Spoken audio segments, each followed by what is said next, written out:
Hello and welcome to Take Me Through Your Day.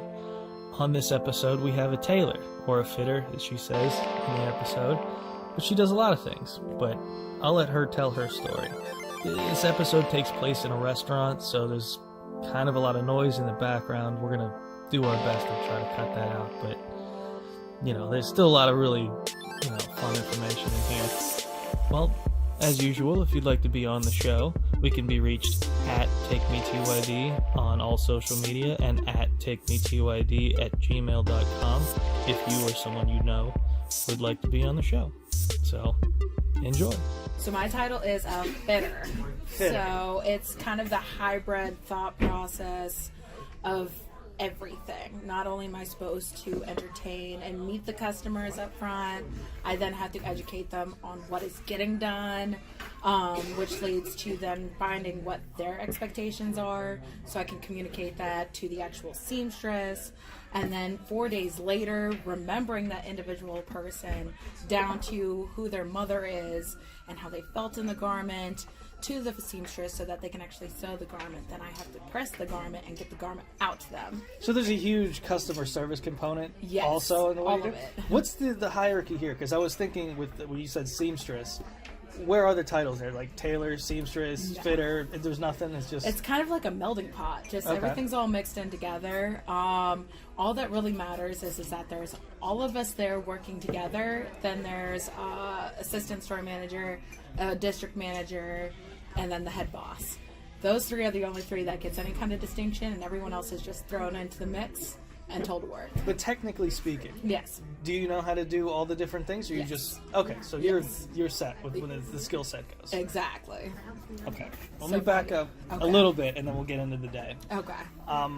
What was your background like in high school? Can you bring us from what you wanted to do in high school to around now, just like the broad strokes? In the broad strokes, it all started out with, because I was a heavyset kid and I didn't like the heavyset clothes, so I wanted to make my own cool clothes, and that turned into doing things for friends, which turned into doing things for friends in theater, which turned into doing theater. And then in theater I'm like, oh, I want to hit Broadway, I want to do those amazing things, I want my names on lights. And then I realized that's a lot of school. Have some fresh coffee, darling. Thank you. I just realized that was going to be a lot of school, and my mom kind of was like, hey, you have to either go to school or get a job. So I decided to go to the Art Institute of Pittsburgh. Okay. Naming the location, but still AIP. I went to AIP, did a full 3 semesters or trimesters, and then realized that they were screwing me over on the loan system, which was all set up through the school, which is why they inevitably imploded.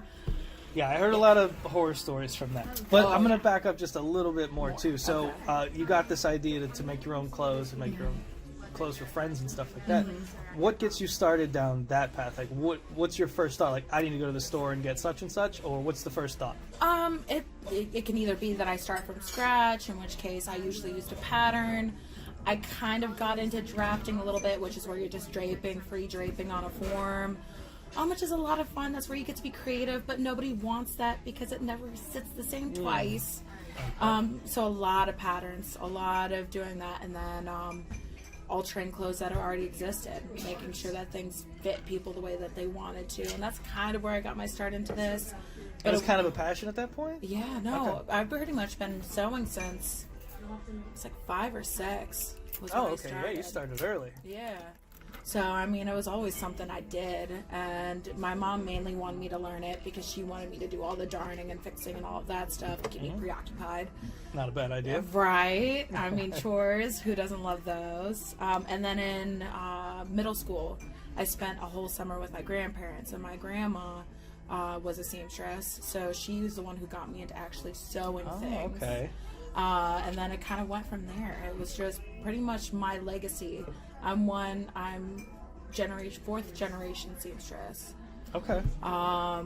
Predating back to my great grandmother doing army uniforms for World War II when she was in Belgium. It's fascinating. Right? Yeah, right. Wildly, but it's just genetic. I can see dimensions and geometry and all this stuff. And that's all it is geometry. It's all shapes and patterns and structures, and then you have the prove that to your customer and prove that to yourself. So yeah, that's all where it started from. The genetic leg up, that always helps in any career path. Right. When in doubt, Barbies. Absolutely. Barbies. So all right, back to college. Okay. You're in your third, you're getting screwed financially. Let's start right yeah. there. Okay. Yeah, let's start back up there. So then after that, I wanted to find myself in that American novel kind of way.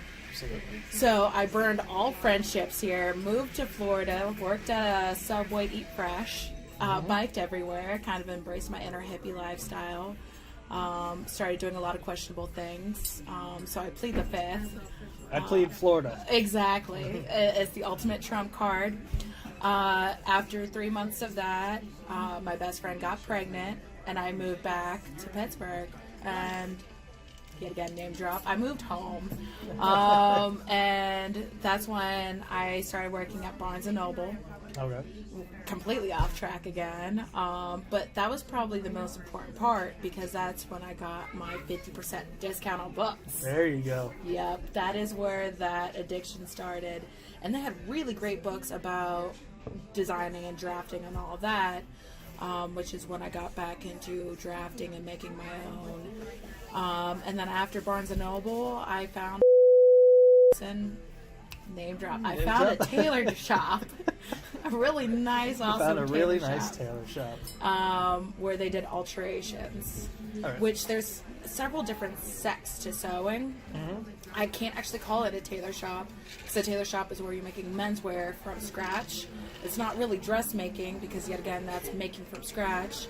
Yeah. An alteration shop is where you have pre-existing clothes and then you're just making it work based off of what limitations you have. It's just like an amalgamation of a little bit of everything. Yeah, Kinda. yeah, to a certain degree. Like, we couldn't really go into much tailoring, because yet again, you have to deconstruct and reconstruct. And we really can't really do dressmaking, because yet again, things are put together, things are already cut. You're kind of screwed at that point. Yeah. You're given what God gave you and hope to God it all works out. So yeah, that's pretty much in a nutshell what working at my tailor shop is like. Okay, so you're working at Barnes & Noble. You have access to all these books. Yeah. What is there like a specific thing that kind of relit that fire for you?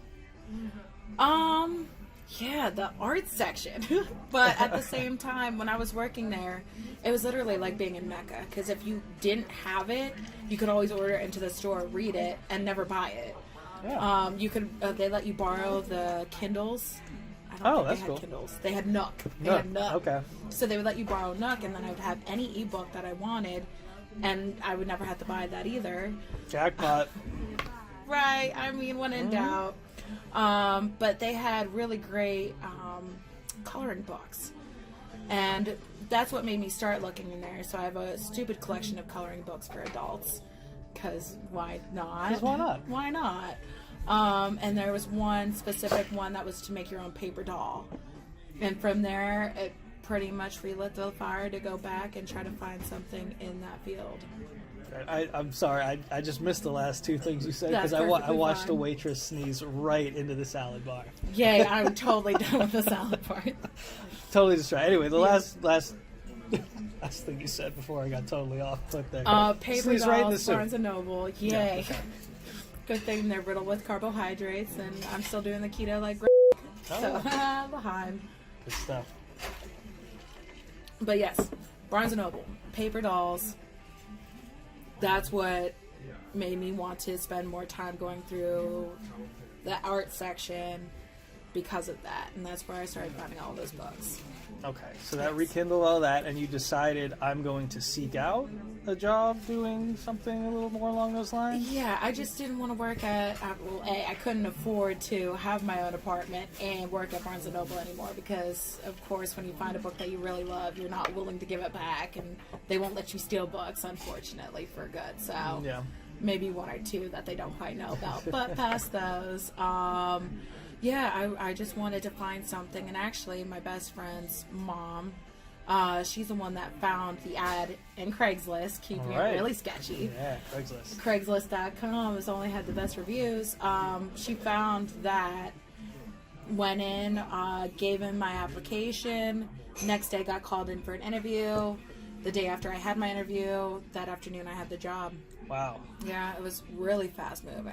Now, I normally ask this later, but it kind of fits right into that. Is there a lot of turnover there? Because you've got a lot of people working there. Yes. Well, the problem is that most people don't have a sewing background that are on my end of the job. Okay.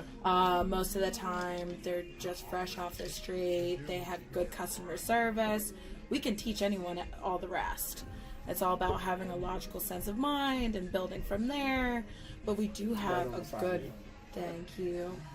We do have a good turnover. Like a stupid high turnover. Thank you. Now, you get someone straight off the street, just with a good reputation, but doesn't know anything about sewing. Yeah. How long would you say it takes someone to just get the basic skills down like perfectly to work on their own? To give an example, I have somebody right now, love her to bits. Mm-hmm. Sadly enough, Monday is her last day. She's done. She's going to pursue another career, which is also in the same field, theoretically. But it took her all of a month, and she was able to do everything from the smallest detail pant hem all the way up to fitting a slim trim suit that was 2 sizes too big. She was just able to get it in clicks. On the opposite sphere of the spectrum, I have somebody, God bless her heart, who's in her mid to late 60s. She's been with the company now a year and a half. And we're still going over how to pin very basic routine things, but she's just skittish. And it's just all, again, my customer service knows no bounds. So it's everything from my coworkers to customers to bosses. You kind of have to have kitty gloves and always say the answer that wants to be heard, with also having attainable knowledge in there for them to wrap their heads around. So being a con man, a businesswoman, and just an asshole really helps you out. All right. I mean, in the case of that lady that it's taken a year to really get the basics, is she just going to stick around, kind of not quite getting there, or? I think she's going to hang around and not quite get there. Okay. I mean, everyone has, I really truly think to make a really strong team, no matter what you're doing, and especially something like this, you need certain puzzle pieces to making it all work. And one of the things that she just does better than anyone else is she cleans up shop. So come 6 o'clock to 7, right before we close, she has everything organized. She has everything tagged, bagged, good to go, pressed to perfection. So if she wants to struggle and do a dress hem, by all means, I will make her feel good about struggling and doing that dress hem. But just know, hey, 6 o'clock, come around. I need my paperwork started, everything in Sharpie, and good to go. All right, good. And that actually sounds like a really good place to start the show. Okay. So, your average day, what time do you wake up?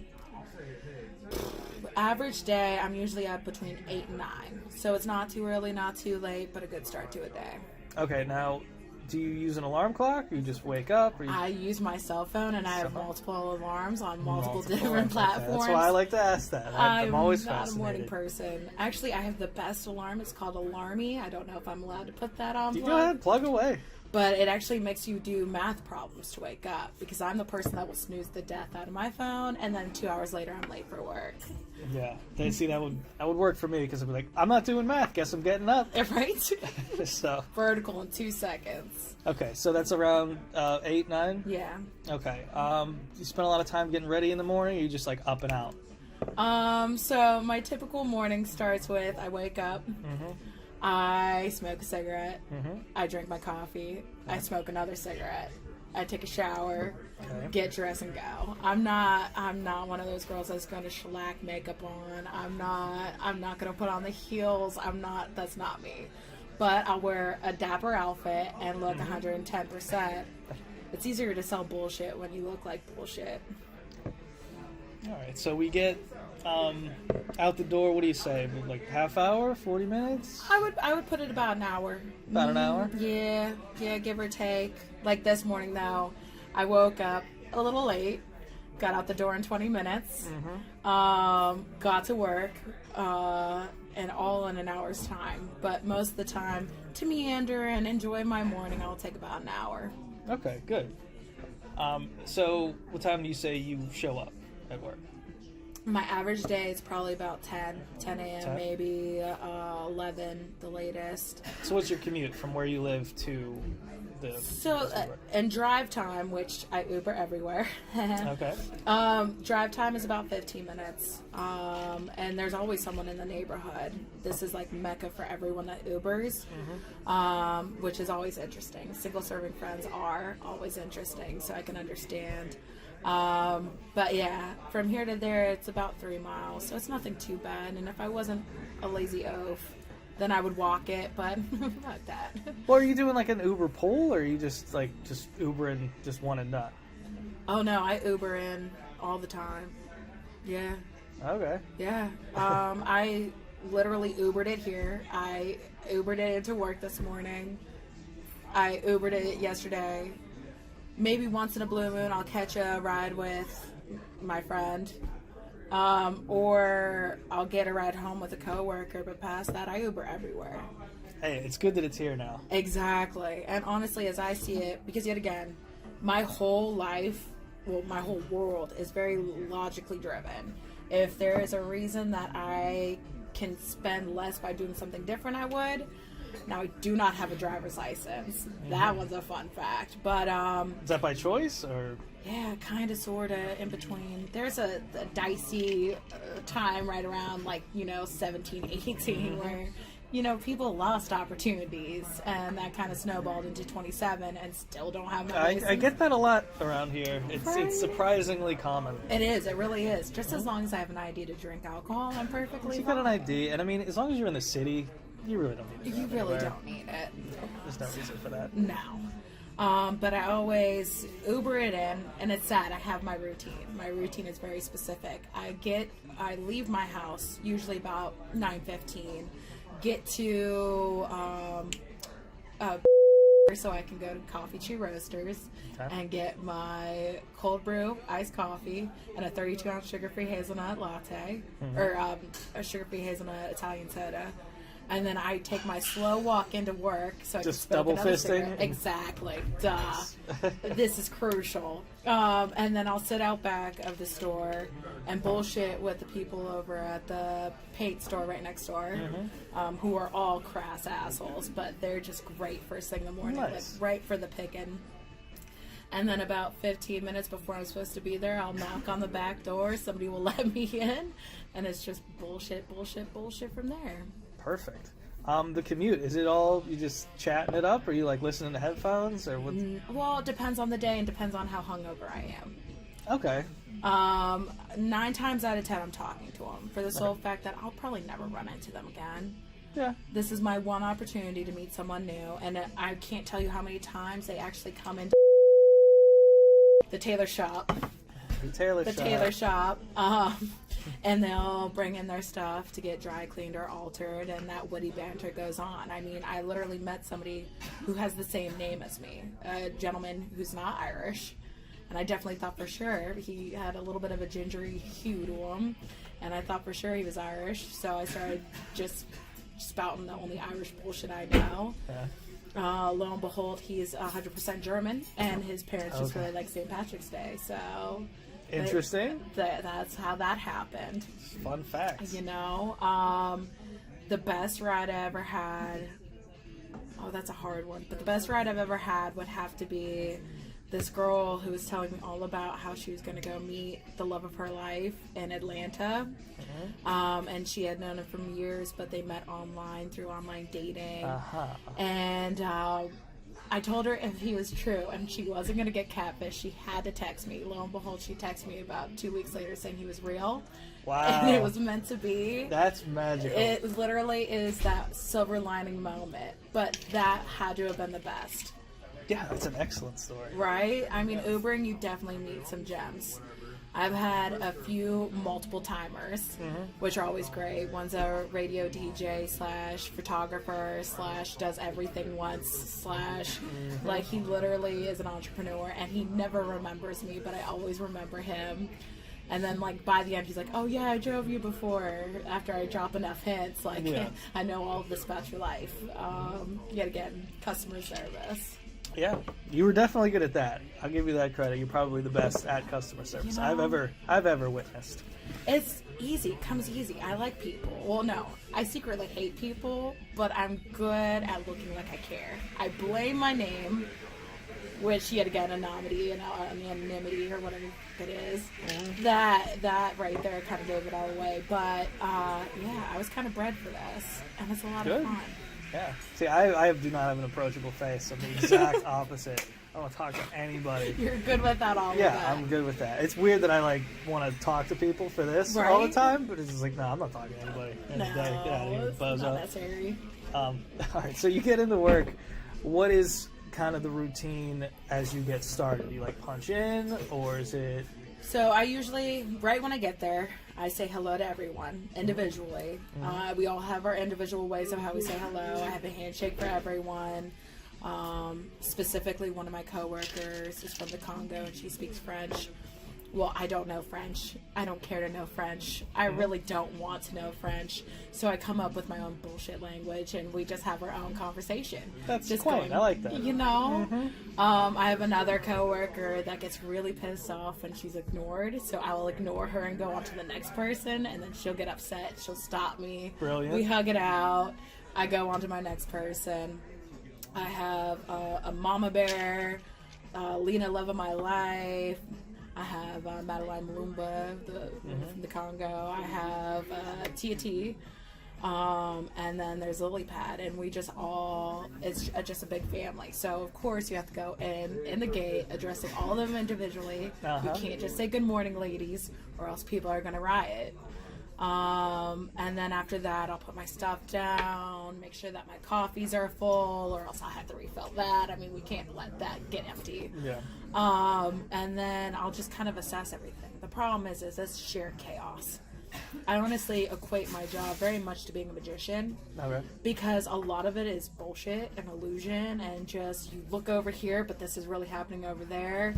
And so the first thing in the morning is that the wonderful Wizard of Oz has to go in and tidy up the mistakes from the night before. Okay. Before anyone calls me out on my bullshit. And then once everything's organized, things are settled, people are talked to, everything's handled, and we finally get into the mellow of the day and the calm. That's when literally the analytics come out. Well, hang on. Let's stop for 1 second. You're assessing these problems from the night before. Now, are these things that are already categorized for you to look at, or you have to go look in and make sure everything's all right? Yes and no. So the things that I know of, the mistakes I have made, all the issues, the calls that I have to address are all cataloged. Whereas all the mistakes of those that I work with are not. So I have to first find those mistakes or have them bring those mistakes to my attention in the morning, like, hey, I did this, can you call them? Gotcha. Or, hey, somebody cut this and it should have been that. It's all about being that middleman and coming up with the best, most cleanest bullshit ever of it all. Okay. So yes, that's what happens first thing in the morning, because it's easier to call people in the morning. I don't know if you've ever had this or a job like this, but if you call people in the morning, the likelihood they're actually going to pick up their phone is little to none. So you're leaving them a voicemail. Now, the person that has a voicemail box that you can leave a voicemail for is either going to attend to their voicemail or they don't, and they're just waiting it out. But the fact that they don't have our phone number, they're not going to listen to that voicemail until 5 o'clock at night. At that point, we only have 2 more hours that we're open, and they'll call back, but those are our busiest 2 hours of the day. So they're leaving a voicemail for me. So really, I'm just postponing it 24 hours. Gotcha. Nice little trick. Analytics. And that's pretty much all my job is just cat and mouse. Let's get back to the structure of the day. You get in there, you assess all these issues from the night before, and you make all your calls and whatnot. Do you have a station that is your own, or is everything kind of pretty much? What does Simba say? Or no, what does Mufasa say to Simba? The land is yours. Some majestic shit like that. It's just a big. My mess is everywhere. But I'm a huge note taker. I scribble and draw on everything. It's pretty much littered throughout the whole entire store. So people know what is attended to by me, and then what is just a piece of paper that should be looked at by me. It's pretty much playing Puppet Master, which is yet again what I'm good at. Apparently. The areas around it, all the different stations for different types of work. Yes. Okay. Oh, now I get the question. That's kind of what I was saying. Okay. So how the store is blocked off and what's seen by the customer versus what's behind that. We have a strip that's broken up into 2 sections. When you first walk in, you have the counter, which is where the first division of what's going on is happening. You can either be picking up, dropping off, in which case if you're dropping off, it could be dry cleaning or like a visible mend, or you will have a fitting, which is where you then get sectioned off again. It's like one of those build your own adventure books. But what's crazier is what's happening on the other side of the build your own adventure book. So you have the fitting rooms, which there's 4 separate fitting rooms. Okay. You have the counter. Behind the partition, where the Wizard of Oz is, you have immediately, when you walk in, off to the right, you have a Tailoring Counter, which is just a counter with all the different notes and everything that we need to start off with. Let's say we brought back a pair of pants that need to be hemmed. You would first write the ticket there with all the specifics on it, all the specs. The price goes on it. The invoice that was printed up at the computer has to be translated on that handwritten card. Okay. And then that invoice has to go up on a pegboard for its individual day. Once the card is filled out to completion, that is safety pinned to the garment. The garment goes off to the side on the first of its many Z-racks, where it's organized yet again by day. After all a good chunk of stuff has been written in, it can be moved over and it's been checked. Then it goes over against the wall, yet again categorized by day. Then finally that pair of pants will be taken over by the seamstresses, which is on the opposite side of the building, to be hanging on a rack. And then they leaf through that to figure out what alterations they want to do. Then that magical pair of pants gets picked by one of them. They then take it to the table, cut or measure, cut it, all that fun stuff. Then they take it over to their machine, whatever kind of specialty machine it is, whether it's a blind hem, a regular sewing machine, a walking foot machine, a double stitch machine, a zigzag machine. There's machines for machines with a machine on the side. And then that magical pair of pants would make it over to the press line, yet again another Z-rack. That would then be inspected to completion on how the stitching looks, whether or not there's any residual chalk marks or oil marks from the chalk, which happens quite frequently. Really? What do you do in a situation like that? First you panic. Okay. And then after you're done panicking, then you kind of try to figure out what the customer would be flexible with.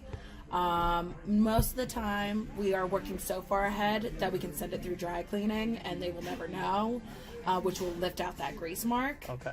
Yet again. Yes. Yeah, thank God. And then if it's something like a same day where they pick it up a half an hour later, we'll try pressing it because it's always heat activated. So the more heat you put on it, the more it disappears until it reappears. In which case, if let's say it doesn't come out, we have to bring it to the customer's attention. And that's when it gets dodgy. We can either shorten it more, we can try sending it through dry cleaning, but they'll have to wait 2 days. Or we have to buy them a brand new pair of pants, which is always the worst case scenario. So how do you determine that? Like, how do you determine the value of it? If you have to just completely buy someone a new pair of pants, how do you determine that value? So you really can't put a price to emotional attachment. That's what I mean. Like, I don't know. I'm trying to put myself in a place where I'm extremely angry that my garment has been destroyed. I have to be somewhere, and I need this dress on tonight. This is the worst part of it all. Is that if you do not have a receipt, we will give you the value that we deem it's worth. How do you? How do we calculate that? So it's a lot of research. It's going online, taking the item number, which every single garment throughout the history of time has had a garment number. Really? Yeah, and you can find them on your dry cleaning tag. But you just plug that into the internet. It will link you to the closest. Now, what we do that's sketchy is that if there was ever a marked down value for that, that's going to be the value that we take off of it. And then on top of it, if you do not have your copy of the receipt, we will only give you half of that amount. Ooh, dirty. Dirty. Just a low blow. I get it, though. I get it. Oh, people are not happy about that one. And yes, that has happened several times over. We have gone to lengths of, we lost a wedding veil. And we did not have that specialty number. So what do you do then?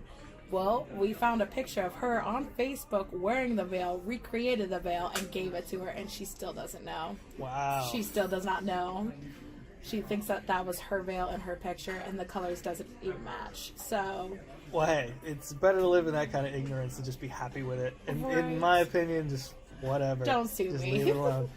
So now, just to stay on this scenario, because this kind of stuff fascinates me, is there someone specifically or a group of people that work at your place that you would, like, sick on the angry customer? Oh, yeah, there's always a good cop and a bad cop. There always has to be. Thankfully, the current assistant store manager is a bully, like the biggest bully known to man. Okay. And I love her for it, but that's usually who I get if somebody starts going south. Is that who I know? Is that the same person? Yeah. Oh, yeah, she's a pain in the ass. She's a pain in the ass. But no, in a good way. In like a, you need someone like that around kind of way. Absolutely. Now, does she know how to handle situations differently? No. She's going to be a pit bull to just about anyone. It doesn't matter if it's a grandmother or a little shit kid. She's going to be the same kind of bully, and that's where I step in and I get to be good cop, and I'm very good at being good cop. I could see that. I could see the two of you just, It's yin and yang, and if we didn't have that... Now, unfortunately for her, that gets her ramifications on Yelp, because social media loves to talk shit about the hated one. Yes. And then they won't even mention the one that saves the day. Exactly. So, I mean, it's a blessing in disguise, but online social media presence could be much better, unfortunately, as an artisan. I just had a friend of mine that got fired for something like that. And not a friend of mine who worked with someone at the same place got fired. It's just like the kind of fallout that you get from people that have never even been to said establishment, but they're just like, oh, I want to get caught up in the uproar, and I want to call, and I want to bitch, and it doesn't matter that I've never been there. Right. I need to be heard because I'm part of the internet, and I'm the outrage machine. Yep. No, because they don't have anyone else to listen to, or for them to talk to. Yeah, exactly. Yeah. So that's 95% of the angry people. And then the other 5% are just those that literally the situation just fell out of control. And they have a right to be angry and upset, but don't take it out on Yelp. Oh, yeah. We'd be more than happy to take care of you, but don't go. We could go down the Yelp rabbit hole for an hour. We don't need to talk about any more of that. No. So let's get back to your day. Okay. So you're assessing all of these issues. You start to get situated. You start to handle the, what is your day consisting of from there on? After handling all the morning's issues and getting everything in its organized place with notations galore, usually at that point is when I would start taking some fittings, start answering questions for the seamstresses, where fittings can range everywhere, like I said, from a pant hem up to a three-piece suit. I've had conversations today about things that can be done, but you're going to be spending $100 to do. Yeah. And I've had conversations about doing something or not doing something at all because it doesn't fit right. Yeah. The nice thing about where I work is they appreciate honesty, and they want us to maintain that honesty with our customer. It's good. At no point should we con somebody out of money just to make that dollar, because it's only going to bite us in the butt in the end. Yeah. So everyone's on the same page. If it's not economically sound, we're not going to do it. And that doesn't, once it gets into the system, and let's say your zipper broke. It's a zipper pull, which is the little piece that you pull up and down. Yeah. If that breaks off, and we think that we can replace it because we have that attachment, but lo and behold, you have a missing tooth on your actual zipper, or the zipper tape, that little piece of ribbon off to the side, it's just butchered to shit. Then we'll call you. We'll tell you how much it is to actually repair it, replace the whole entire zipper entirely. But $50 for, a hoodie like what you're wearing right now isn't economical. No. We're not going to tell you that you have to do this, or else we're not going to give you your stuff. We're going to tell you, hey, go to TJ Maxx. See if you can find anything better for half the cost. Exactly. If so, we'll cancel. If not, call us. We'll put it through. I like that. It's very honest, very to the point. Absolutely. It's very good. Okay, so I guess that's the broad strokes of the beginning of the day. What are you looking forward to next? Like, do you have like a lunch break thing to look forward to? Do you have like a cigarette break that you look to? There we go. Yeah, there we go. So usually halfway through my day, The brake system is kind of wonky and screwy. That's what I'm trying to get like the beats of the day and what you get to look forward to and what the. I always look forward to my break. My break is just a magical time. Well, if you work 8 hours, you get 21 minutes that you can take a break for. You have to punch out. One 21-minute break for every 8 hours. That seems like not a whole lot. No. And then at 10 hours, you get a half an hour. And That's not a big improvement. No, you get 9 more minutes where you're not getting paid. And then at 11 hours, you get a free half, or you have to take the half an hour, and then you get a free 15-minute break. I mean, that's something, I guess. Finally, you get. All right, I'm trying to live life in the mindset of a smoker. I haven't smoked in a long time. Oh. How are you getting? What's the pacing of your day? It's usually smack dab halfway through the day. Okay, so you're 4 hours in, bam, time to get it in. Exactly, and I'm just chain smoking, and I'm drinking my coffee, and I'm not around anyone. I literally put my headphones in. I will be sitting out back. If anyone interrupts me, disturbs me, they're gonna get bit off. It's just getting choked out. Sorry. Exact. So, right smack dab in the middle of the day, I'll take it. Now the thing is that it used to be a little bit more lenient. But one thing I do want to bring to light is the fact that in this industry, it is very common to be women dominant. Like everyone I work with, I have one male coworker who's super flamboyantly gay, and is not allowed to take fittings, which I still don't know if that's legal. I don't know if that's legal. But about that? People get rubbed the wrong way when a guy goes in and fit them. So I mean, I can see that, but it's still kind of like it's a little sexist. In 2018, I don't know if that's technically legal. You should be able to like sign a waiver or something. Exactly. Like, you all right? You normal? You cool? Just I mean, whatever. I can't tell you how often I'm trapped in a room with an older lady that just takes off all her clothes and changes real quick just because she doesn't want to wait the extra 5 minutes for me to return. So I don't. And that should go both ways. It's a little piece of paper that says, "I'm creeped out." Here you go. I'm creeped out. Here you go. Done. I think that's fair. You write it on Yelp. But it is a very female-dominant business. Well, it's a blessing in disguise and a curse on most days. The whole store is relatively clean. We have really great baked foods. Everyone eats like kings there. Nice. But everyone is extra catty. So what used to be, hey, guys, I just need to run outside, hit a square, I'll be right back in, is now taking an extra break when no one else is allowed to take extra breaks. I see. So, I mean, it's literally 2 seconds out, 2 seconds in. I don't know how that's any different than using the bathroom, especially if I'm on the premise. But, yet again, working in a female-dominant industry, people, and especially when half of them are twice, if not 3 times my age. So, seeing a little shit like me taking all these extra breaks and laughing and giggling and enjoying myself, they're going to make sure management and the rule deciders ultimately know about these things. So now I'm stuck to, I get my one break halfway through the day, no matter how many people are screaming in my face, no matter how many things get cut, no matter how many phone calls I have to call. You're just like, this is my chunk of time, and that's that. That's that. You see, you toss the headphones in. What are you listening to? These days, I've been listening to Action Bronson way too much. I love that man. No matter what he does, it's gold. He's the best. And then I've been listening to a lot of jazz, old school jazz, Ella Fitzgerald. You got to get into the thick of things. Really just feel the feels. It's fall time. Yeah. A lot of Queen. Now, I want it to be stated as fact. Go for it. Queen has been my ish since I was a kid. Yeah. I think that's a lot of people's case. Right? Like, Queen's always been great. Well, unfortunately, because I have 2 jobs. I just want to state that for the fact. My other job is working at a coffee shop on Sunday fun days.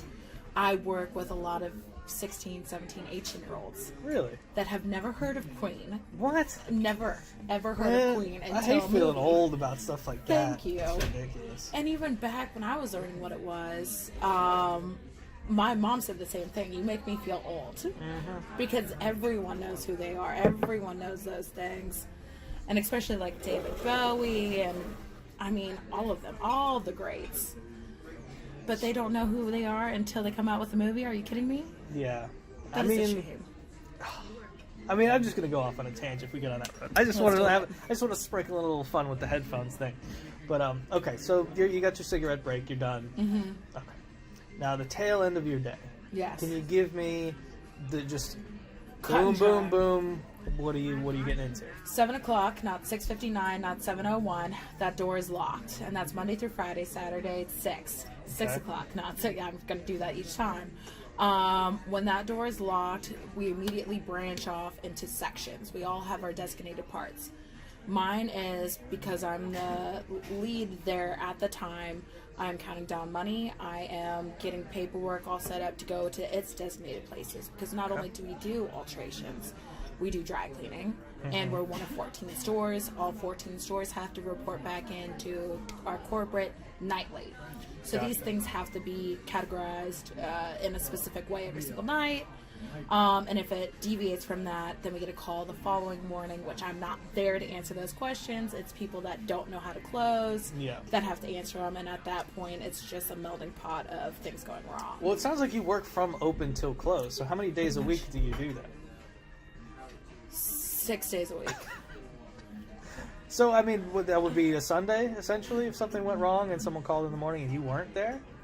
I mean, so most of the time I go 10 days without a day off, or I'll go 2 weeks without a day off. Like, I literally work all day, every day. And that's partly because I'm young and I can do it now, and I'd rather save for the inevitable make that future. money. Amen.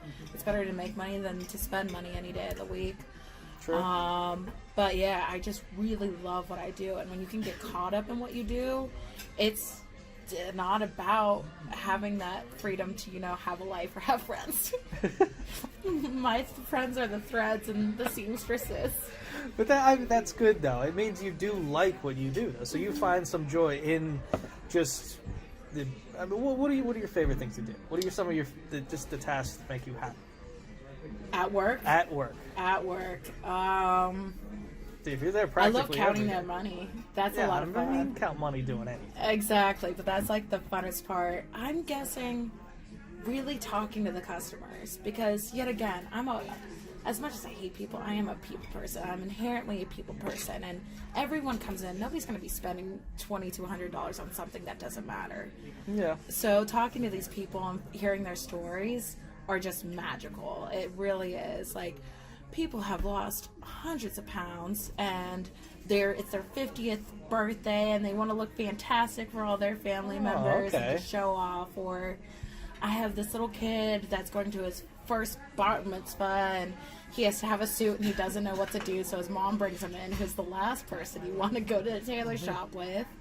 And of course, nothing fits, and he just looks like his dad in a suit. But you're trying to polish that turd into like the fanciest piece of shit.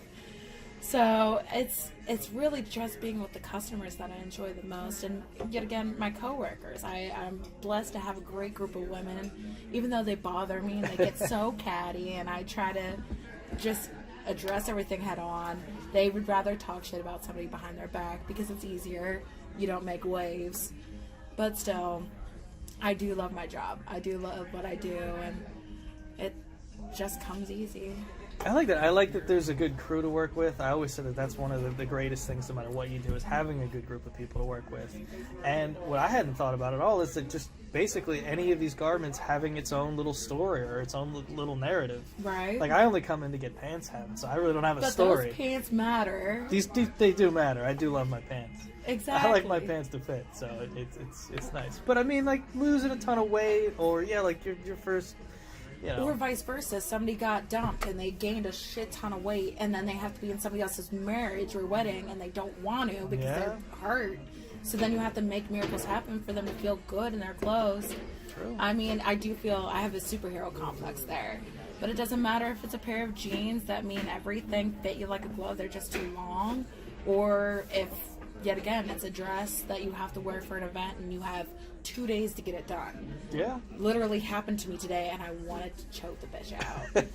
It's like you couldn't give me like a sprinkle of more time. Something more than 24 hours. So something like, I need this done in 2 days. Go.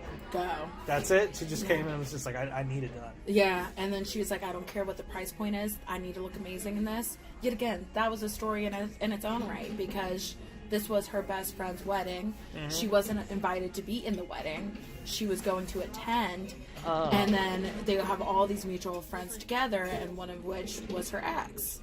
So she wanted to look drop dead gorgeous in this dress, and of course, she was gigantic. She was some Amazonian woman, and she got a dress that was actually petite, which never happens that way. Yeah. So her stuffing herself into that dress did her no justice.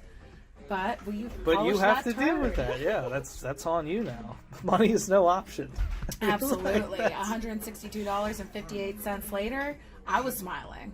Hey. She was smiling. So. Well, everyone's happy. Exactly. When someone had pressure. That being said, do you have any like general pet peeves about the job? Like very specific things? People's feet. People's feet? People's feet.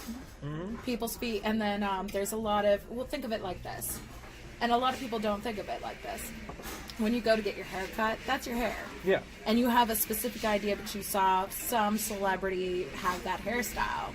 Well, when it gets on you, you hate it. You're like, why doesn't it look the same? Well, that's because it was their face and not yours. Exactly. Well, people bring in clothes all the time, and they want it to look like Jessica Alba. They want to look like Kylie Jenner, but they look more like Reba McEntire or Rosie O'Donnell. That's never going to happen. It's not going to be that way. But how do I tell them to their face, I'm sorry, your expectations are unrealistic? Yeah. So that's another one, is realistic expectations and how to tread that customer service line very delicately.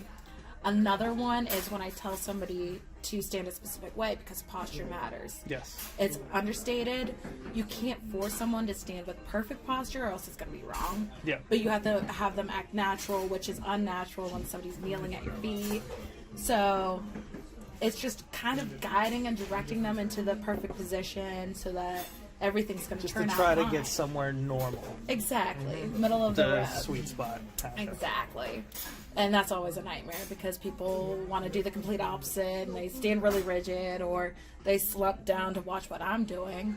But if you're looking downwards, your pants are going to be 2 inches too long. So yes, posture matters, kids. Posture matters. Okay, that's the big pet peeve we're taking away with No. posture. Come on, I know there's something else there's floating a around here. I lot can of- see it in your eyes. There's something else There's a going on. lot of good things. Just spill. Go nuts with it. Anal retentive people don't realize that perfection is impossible. Yeah, It's impossible. So we have a redo system, which 9 times out of 10 we're perfectly fine with doing, but people want it down to a 16th of an inch, and they want it to be perfect. Well, then I get to ask the awkward questions like,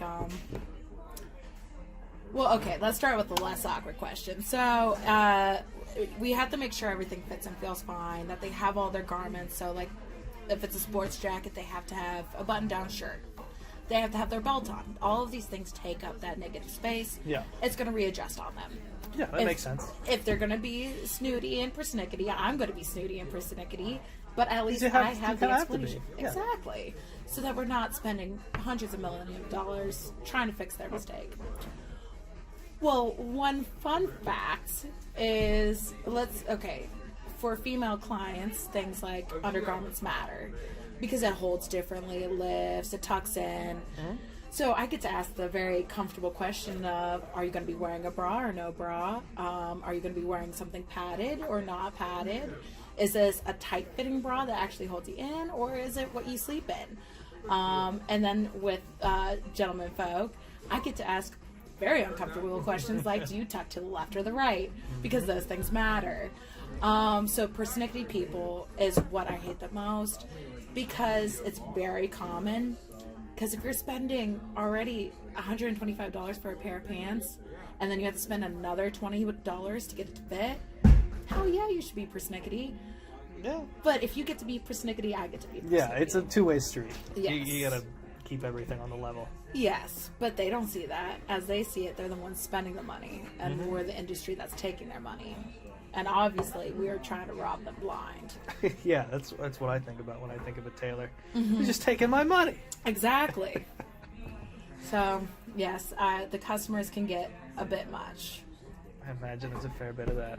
Thank you for being one of our customers. Yeah. Yeah, I think that I'm relatively easy. it? Actually, you've never had an issue, except I wish you had one jacket. You had a Levi Strauss jacket. Oh, that was a nightmare. That's just me being an idiot. I thought that I could get that to fit in a certain kind of way, and it just would never happen. Yet again, it's all structure, and I know I'm the one that pinned it, and it's been haunting me ever since because I know how to fix it. Oh, you know how to fix it? I think I know how to fix it. I've given up. It's a lost cause. I still have it. I haven't worn Bring it on in. I'll get it fixed up. I don't know. We'll see what we can do with that. Okay. But specific customers, like I'm just lying on this pet peeve thing because I've been in there so many times where there's so many people I just want to punch, and I imagine since you're there all the time, there's gotta be just like you're like, this is a standard customer. It's all the time. It's not a big deal, but it's just like, for real though? Right, calm your ass down. Yeah. I feel like we have like 3 distinct groups of customers. We have those that are very laid back, very easygoing. They just want their stuff done. They'll be happy with whatever it is. They come in, I know them by first and last name. I literally see them for all of 2 seconds, and that's what I get. That's all it is. Then we have the customers that like to linger, that want to get to know us, and it's just an interchange, and I will call them my friends. I mean, they're very sweet. And then we have those that, unfortunately, I have to know everything about because they want everything, and they're not happy until they reach perfection. It's that tier of people that feel like they just know everything that I just want to just smack their face. I just can't do it. And there's quite a few of them, and all of them, surprisingly enough, are very affluent. Oh, I imagine, yeah. If you have the money and the time, you're going to be more particular to a fault. Exactly. I mean, rich people don't get rich by spending their own money. Yeah. And they're going to keep on coming in and get things fixed and fixed and fixed and fixed until they feel like they got their monetary amount out of it. Well, lo and behold, joke's on them. 9 times out of 10, I don't do it anyways. I'll do quick changes, like I've stretched and steamed pants to make them longer. I've just folded them and creased them and handed them back. I mean, whatever you gotta do. It's better than buying them a new pair of pants, that's for sure. Yeah, no doubt. Yet again, it all just depends on the person, and we have a pretty big clientele basically because of where we are located. It's easily accessible to most boroughs. So in kind of a hub there. Exactly. And we're the first urban location, or at least that's what our headquarters says. Oh, you guys are at the urban store. Yes, this is where they're testing the waters, and it's like we're a stone's throw away from the richest, most affluent neighborhood in the city of Pittsburgh. So whatever, however they want to call it. But yet again. Just to wrap this part of it up, do you have any good stories, any little things that come to mind that you just like to add in? When you say good stories, I mean anything. I mean something that makes you feel good, something that was just outrageous, something that just will stick in your brain for the rest of your life. I do have a few of them. Just toss whatever you got out there. What's the good standard one? Well, I had a customer who essentially she came in and she wanted her leggings hemmed, and it's a thing you could do? No. Okay, no. I was gonna say that doesn't seem logical. So we tell her, ma'am, I'm sorry, we can't. We don't have the machinery for that. It's kind of one of those things that you can just zhuzh it up on your leg and you'll be fine. And she takes a deep breath and she's like, fine. And she goes to go grab her purse, and while she does that, she splits the pants. And she has no backup pair of pants with her. She has not a lick of clothing on underneath it. It is just leggings. And it's like, why would you bring that in? Why wouldn't you have a backup pair of pants if you wanted us to hem them? So she came in with nothing. She was like, these things I'm wearing, can you handle this? Exactly, which we actually have a sign in our fitting rooms. We have to adhere to health codes for a tailor shop. That kind of draws people back. They're like, why do you have to follow health codes? It's because of allergens. It's because of any kind of DNA that could possibly come around. You just kind of want to safeguard yourself from getting any transmitted anything. Yeah. So we always tell people at the front desk it has to be cleaned before we can work on it, and then that means it's a 2-day turnaround. But somehow she squeaked through the cracks, and pun intended, and I got to see her crack. And so In the end, we ended up giving her, after a year, we'll donate clothes that's left behind that we can't get in touch with the owner to come pick it up. We gave her an old coat and said, at least you can cover yourself up with it. That's something. She went on her way. Next day, she brought the coat back in. I thought for sure she would have taken the coat. Oh, that's very nice of her. I mean, it was a very nice coat. I would have kept it if I were her and never shown my face in that store again. But yeah, pretty embarrassing. But yeah, pretty bold to come back and be like, hey, remember my ass, everybody? Here's the coat back. Sorry. Another good one is we had a bodybuilder, definite juice head, come in and he wanted his Speedos downsized. Okay. But when you come into the store, we initially ask, like, what can we do for you today? Do you have alterations? Do you have dry cleaning? Do you have to pick something up? He said, I have alterations. We asked if he needed to try it on or if it's something he already knew that he wanted to have done. He said, I need to try it on. So we didn't exactly know what we were getting ourselves into until we got back there. Well, of course, yours truly was the one that opened up the door and saw this obvious juice head standing on one of our pedestals in the tiniest little just Speedo. Oh God, the image is just grained in. But I just turned beet red. I'm like, excuse me. I slammed the door shut. And at that moment, I realized that he wanted me to work on his underwear because I was still lost and confused. Oh, you just thought he wasn't ready. Yeah. And then later, I knocked on the door. He's like, oh, somebody's already waiting on me. I'm like, oh, okay. Open it up. He's still there, standing on the pedestal, still in his Speedos. Turn around, slam the door. And so I then bring everyone with me into the fitting room because I want to have somebody see it. Somebody else witnessed this and like, I'm not going and saying this man is standing in his underwear on the pedestal. And he's like, no, I need this to come in tighter for one of my tournaments or competitions or some shit. And I'm like, sir, we can't do that. Like, you need to seek a lingerie special. I don't even know. You need to go to church. You need something. Yeah. Well, lo and behold, one of my seamstresses that came in with us said that she would do it. Now, she is notoriously known in the store for being one of the biggest pervs, and she'll take just about anything for the best-looking guy. So she did it with a smile. Yeah, fair enough. Be happy in your work. Oh, God, you got to find pleasure somehow. It's odd how often, as, yet again, a tailor shop, we get weird things coming in. So a lot of this season, spooky season, we have a lot of dog costumes. Okay. A lot of dog costumes that are like meant to be for larger dogs that need to go on a smaller dog. Costumes for dogs. For some reason, I was just like, a lot of people have costumes they want to dress up like dogs. You know, it's like, that's strange. Miniature schnauzer and but okay, so costumes for dogs. Yes, not dog costumes, I guess. No, that's just me being an idiot. That's perfectly fine. It's going to be the trend of the year.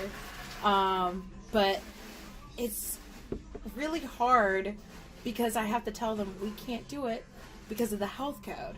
Oh, yeah, no dogs. No dogs. They hate the dogs. So, in the end, because, yet again, it's my world and everyone's just living in it at that shop, I usually take them in, but I have one designated area where we'll alter it, because then we're not technically breaking the law, because we don't have to wipe down our machines in between. It's a machine that works on it. So there's just a mountain of dog costumes there. The designated dog costume area. Yes. The unsanctioned dog costume area. I mean, if you're going to break the law for dogs. Yeah, do it right for dogs. Other great stories. There's just so many. Yet again, that's the best part Like I of my said, job. spill. There's no rules here. We have a lot of crazy customers that definitely see us more as friends than we see them as friends. I could see that. And because we're kind of trapped there, and yet again, because I preach so hard, not only for myself, but for all my girls, that customer service is number one. We have a crazy cat lady who brings us gifts that are cat themed. Even though I don't have a cat, I actually detest cats. I hate cats with every fiber of my being, except for two. There's only two cats I've ever liked. But yet again, she literally comes in once a week, essentially, she makes little placemats with cat pictures in it. She does macrame with cats on it. She makes little cat toys. She brings us little cans of cat food. At Anybody in there have a cat? No. Oh, No. At no point is that helpful, but I can't tell her no. Well, you gotta admire that you picked a theme and she just stuck with it for life. Exactly. I guess, yet again, to digress and go back to a previous question, another pet peeve is how many creepy old men there are. Because, yet again... Well, yeah, I bet there's a fair bit of that. There's a fair bit of that. We are primarily women there. And the funniest thing is that our security staff is constantly watching our store. Like, they're sitting in the parking lot watching our store. Are these people watching, like, the cameras and stuff? Yeah, yeah. And it's only because everywhere else there's usually a whole bunch of men working there, and they just feel like we're more at risk to be robbed. Yet every other store has been robbed in that plaza but us. It Strange. could be because they're watching. It could be that nobody wants to... What is there to steal? Yeah, there's like some criminal doing the math about how much, like, a hem is gonna... Right? Oh, I want to steal that. But honestly, if people really did their research, we take a lot of designer stuff in. So if anyone really wanted to make out great, I would think we would be the primary location, but no, they'd rather go rob the bike store or the paint shop or... By all means. Sorry, we have no Staples. criminal listeners to this whatsoever, so you're in the clear. Right. Not one bit. Premeditated. But yes, our security guard is super creepy. That's where I was going with that. Okay. Even better. Yes, so, yet again, when I'm on my cigarette break, I go out back because I don't like being out front. I don't like my customers know that I do that because people are asthmatic. Or judgy. Or... Exactly. Primarily judgy. And so I go out back and I do that. I spray myself down. I wash my hands. I usually change out my jacket at that point. Like, I take a severe length. Lots of steps. Exactly, just to make sure everything's going to be fine. Well, every time I go on break, he magically comes out back. He also, however, brings in all of his uniforms to be dry cleaned. Which I don't know why anyone that does security would want their stuff to be dry cleaned. Obviously to impress you. You know, why not? Spend your money. You know, big spender. $6 a pop. And then we have the grade from that upwards to very old, very creepy men that have been in enough to know what uncomfortable alterations we do. And we have to handle it carefully, pun intended. Because yet again, with how everything works, we can be held liable to just about anything. Because the Patriot Act, you can't really have cameras angled into fitting rooms. Yeah. So anything can happen. So it's just you and the customer, so who's to say... What actually happened in there, it's a he said, she said kind of scenario. Well, one of the most uncomfortable alterations we do is what is called let out waist and seat. It's where we let out the waistband and it has to fit into the seat. But to get that measurement, you have to measure from button to buttonhole. So their pants are unzipped at that point, and you're just seeing it all. Boxers on down, and you're just hoping that they showered. Like, it's just uncomfortable. That they showered, Jesus. You know? But yet again, that is another one of my pet peeves. Is we have one guy who is just a very creepy individual, and he just, you know, those people that have that smile where it's not really a real smile, they're just smiling because they feel like they need to socially Oh yeah, smile. if I don't have this smile on, I'm gonna be extra creep. Even Yeah, though I'm like already they a just creep. kind of tilt their heads, and then they get this glint in their eye where it's just all plastic on the inside. Well, he has one of those smiles, and he only gets that done. But each and every individual pair has to be measured. But only gets that done. In what scenario? Is he just getting new pants and that's the only thing that needs altered? Yes, and he comes in about once a week. Once a week? Once a week. And he brings in 3 pairs of pants. What? What? That is absurd. That is absolutely and Who utterly needs absurd. that many pairs of pants? Creepy men. Is he just like picking up pants at the Goodwill? And is he getting fresh pants? We're talking Brooks Brothers. Wow. Yes. Okay, so it's like time for my weekly schlep to Brooks Brothers Just for to my go. 3 creepy pairs. Yeah, just to go see my girls. The questionable. That's so creepy. I won't even think of something like that. I mean, I guess if you have money and you're a creep. Why not? Why not take advantage like that? And there's a lot of that, unfortunately, in this industry. As much as a lot of people want to think that it's all fun, rainbows and everything, for every 3 customers that I have a decent experience with, there's going to be that one that's going to go in some kind of negative way. That's a high statistic. That's 4 people right there. And you're going to have an issue with one of them? Yeah. That sucks. Well, I mean, now again, we're speaking in generalizations here, but like, how are these types of things handled? You just like stead forward and like, let's handle this? Or it's just like, hey man, you're a creep, you gotta get the fuck out. So we can't actually say that. But I mean, obviously not the way I just said no. it, but like, is there a polite way to be like, listen, No. sir, you're very inappropriate, I can't do this for you? Yet again, that's what sucks about this industry, is that we're not allowed to make that judgment call. I'm not allowed to look out for my girls and say, hey, you can't be in here, please leave. Like, I've had bigots, racists, everything come through that door, and I have to tell them, thank you, have a great day, we'll see you next time. Because if I were to ever say, get out of my store, I'm immediately fired.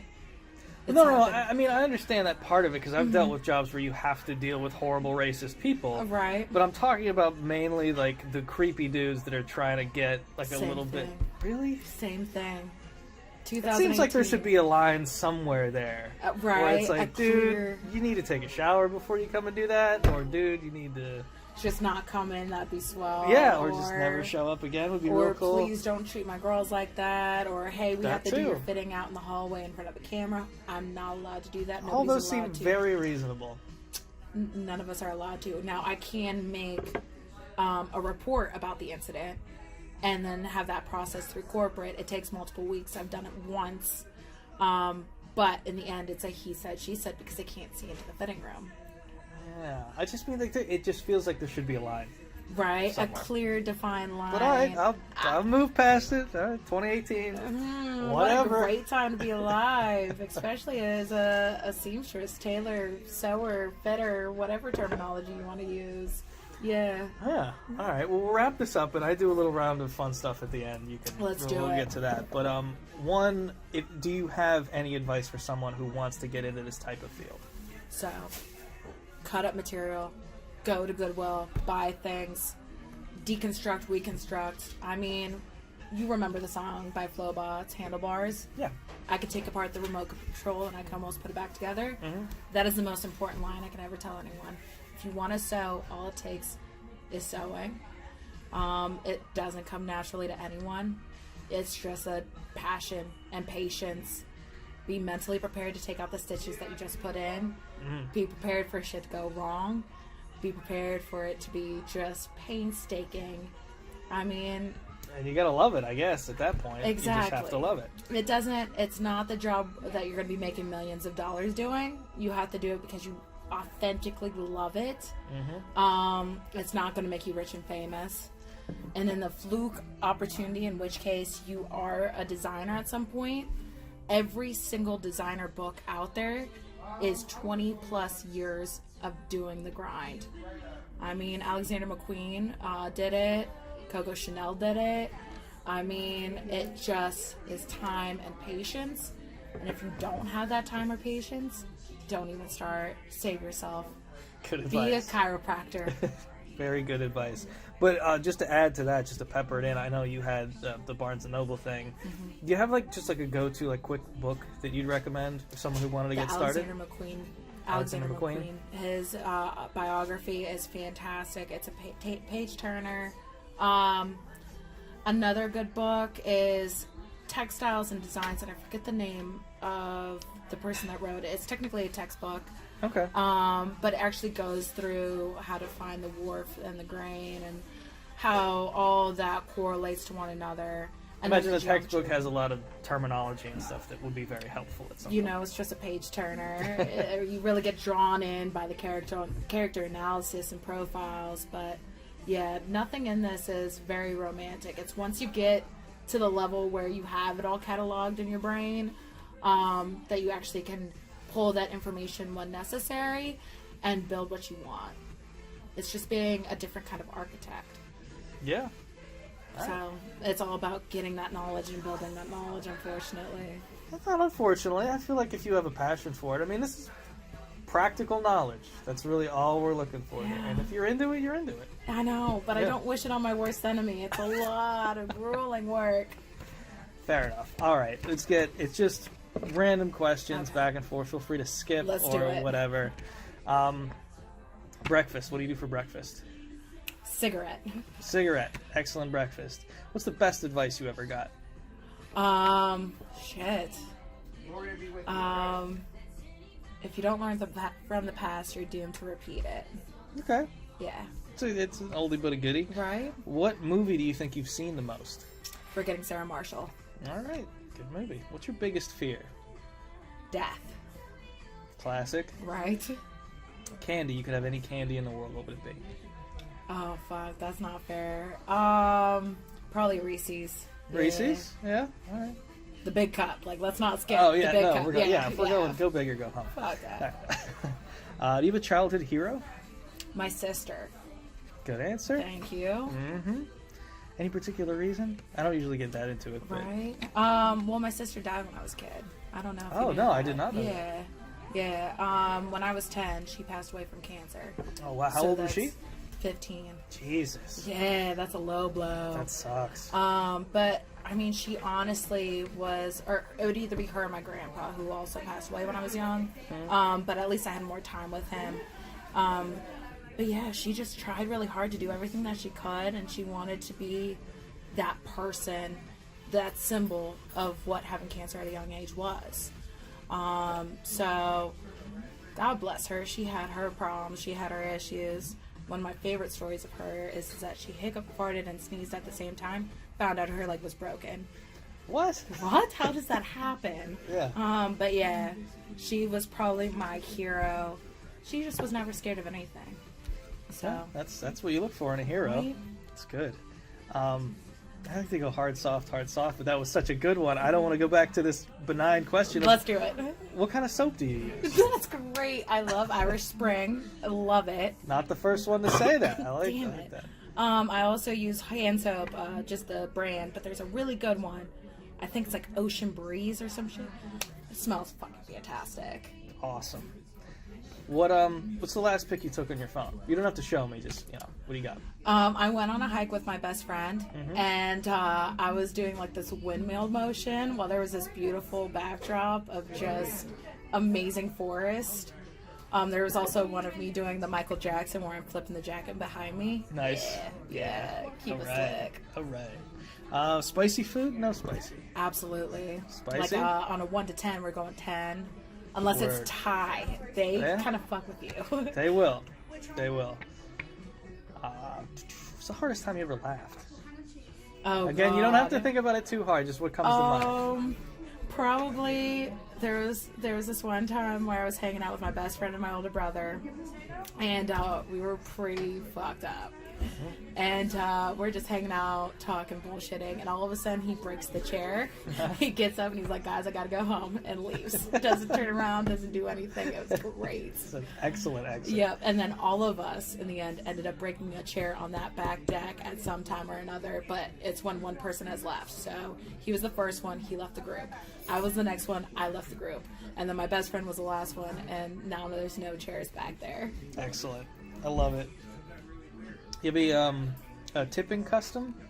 A what? Tipping? Like, Oh. just thoughts on tipping in general. Really. Yes, I always believe it's good because you're putting good karma out there. You're getting it back threefold, especially working at a coffee shop because people just leave you change. Yeah. So I'm thinking if I leave like 20 plus, 50 plus % I'm a happy camper. I better get that back in threefold. stuff. That would be swell. It's all karma. All right, if I gave your 18-year-old self $1,000, what do you think she'd do with it? Drink it away. Okay, now if I gave you $1,000 right now, what do you think you would do with it? Invest it. Okay, good. Do you have a favorite vegetable? Yes and no. So I What's really that? love spinach, but I like cooked spinach. I hate raw spinach. Okay, I can see that. Very, Right. very different things. Thank you. Two different textures. Yeah. I'm a textural eater. I don't. Yeah, shrimp I'm is weird not with my textures thing. too. Textures, so many Thank you. Someone just brought in some of that poke restaurant. recently. Yes. I've never been into raw fish, But I that tried shit's some, fire. and it was amazing. It's literally a game But like changer. in my head, I'm still like, what's up with this texture? Like I'm not into this weird, but it tasted so good. Flavor is So, there. yeah, what are you gonna do? I can't do. This is the weirdest one that gets people off guard. Is I love oranges. I will fuck up oranges. Hate orange juice. I can't do it. I can see that though. It's I like get milk, but it's like citrusy milk. It's gross. I like it, but I can see where that huge difference is. There's a Right. big difference between eating oranges and drinking oranges. Thank you. Big time. Let's see here. Cocktail preference. Oh, probably a rum and Diet Coke Okay. or Jameson neat. Jameson neat. Yeah. Yeah. Classy. Hell I yeah. love some Picky out. Jameson. Yingling. Yeah, too. Not quite a cocktail, but you know. we're- Same difference. Yingling. Yeah. Ultimate drink for the ultimate person. What's the next one? Where do you see yourself in 10 years? Damn. So I can do my 5 year. My 10 years. Do your 5 year. Let's just go with 5. In 5 years, I want to be sewing full time for a company, not doing the schlepping bullshit. I want to sit in the back and not have to answer phone calls or any of that. I want to design. Now, this is working where you are or working up somewhere else?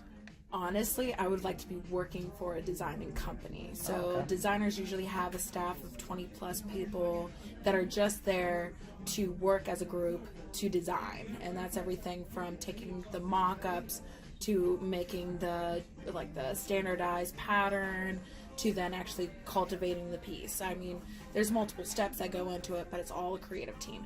That's what I want to do.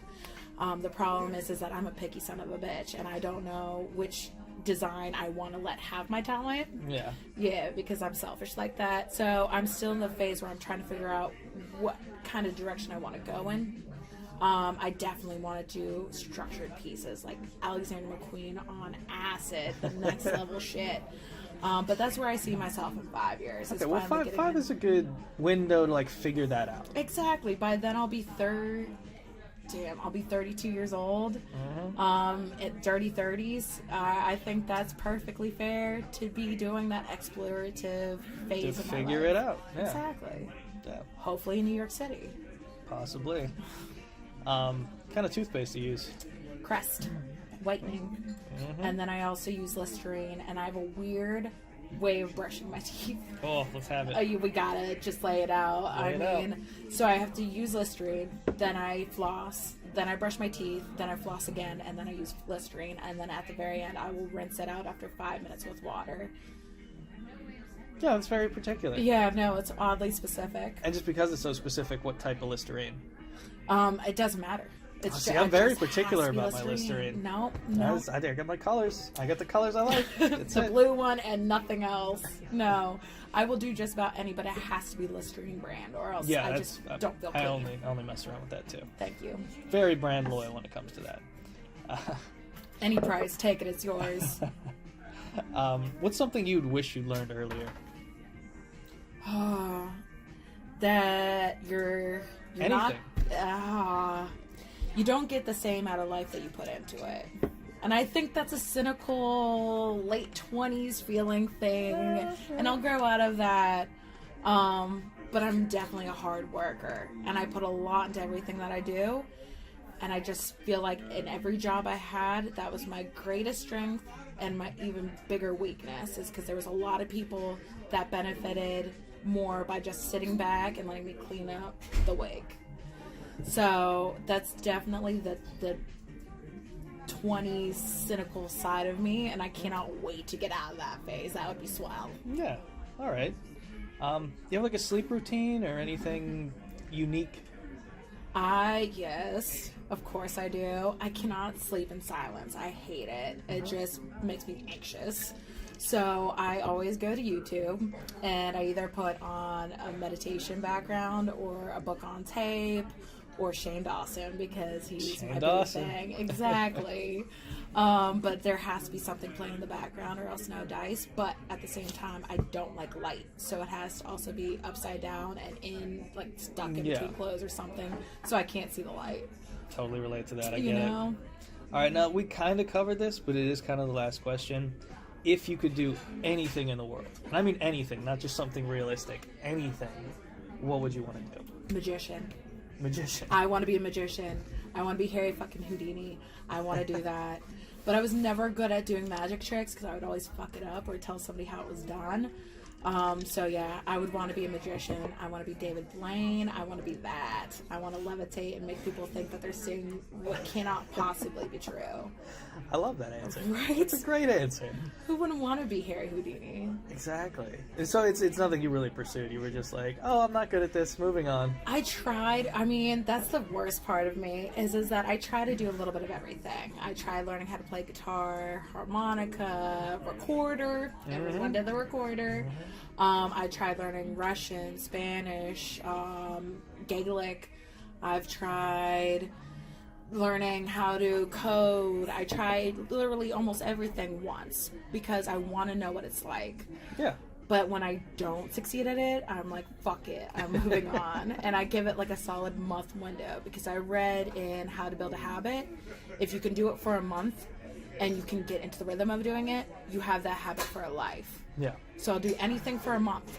But after that month, if it doesn't come easier to me, done. chuck it in the fucking bucket. Over. All right, it's a great place to go out on. You want to add anything? I mean, we Don't did a lot of time here, so Don't do drugs. don't I do don't drugs, know. folks. Right. All right, thanks for doing this. No problem. Hopefully there wasn't too many ums and ahs and e's and ohs. No, you were great.